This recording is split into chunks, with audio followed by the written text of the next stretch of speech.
Annonceurs, chefs d'entreprise et autres. Bref, population d'ici et d'ailleurs. Cet espace vous est réservé pour la promotion de vos produits et activités.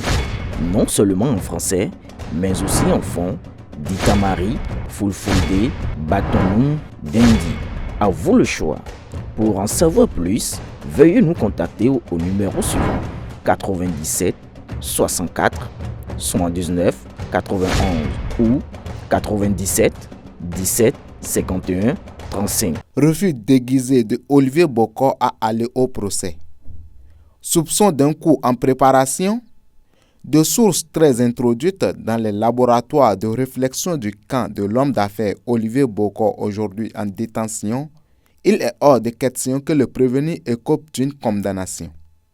Il faut qu'il garde aussi longtemps que possible ses statuts de prévenu jusqu'à bonne date.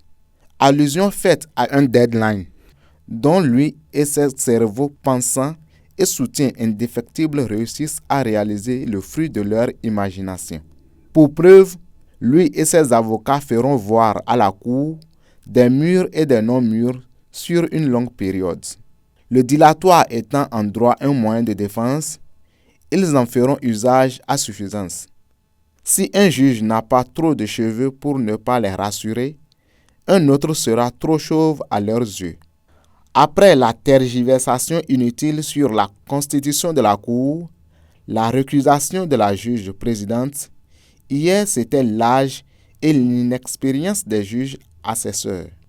Sans oublier bien entendu l'histoire de la déconstitution et du refus de consommer l'option des avocats commis d'office.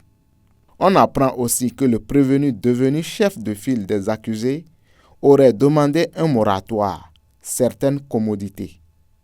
Téléphone, visite d'amis, parents et proches, avant de parler au procès.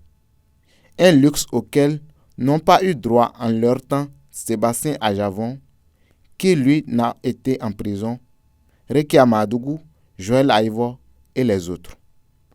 Un moment où Olivier Bokor, sans être dans la peau du garde des Sceaux, était le squelette caché de cette justice.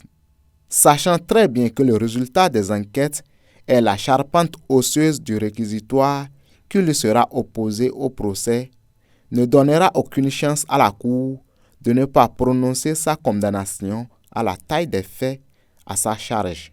Ceci, même si le juge président était choisi dans sa famille, Olivier Bokor ne souhaite pas courir le risque d'un procès, du moins pas avant un certain temps, pour ne pas dire une situation.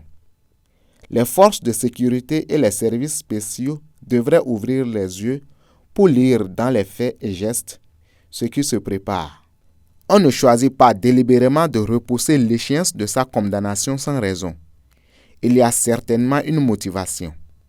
Et quand le prévenu lui-même commence par mettre dans ses exigences pour aller au procès un relâchement de rigueur autour de sa condition carcérale, on n'a pas besoin de faire un doctorat en criminologie pour lire ce qui se voit comme le nez au milieu de la figure. Pourquoi l'ancien directeur général de la police nationale, Louis-Philippe Houndéon, a tout fait pour se retrouver en prison? Lui dont tout le monde est unanime sur ses capacités à maîtriser avec finesse et habileté au moins 10 gendarmes armés. Il est préférable de voir les choses de loin que de les vivre par surprise. Aboubakar Takou.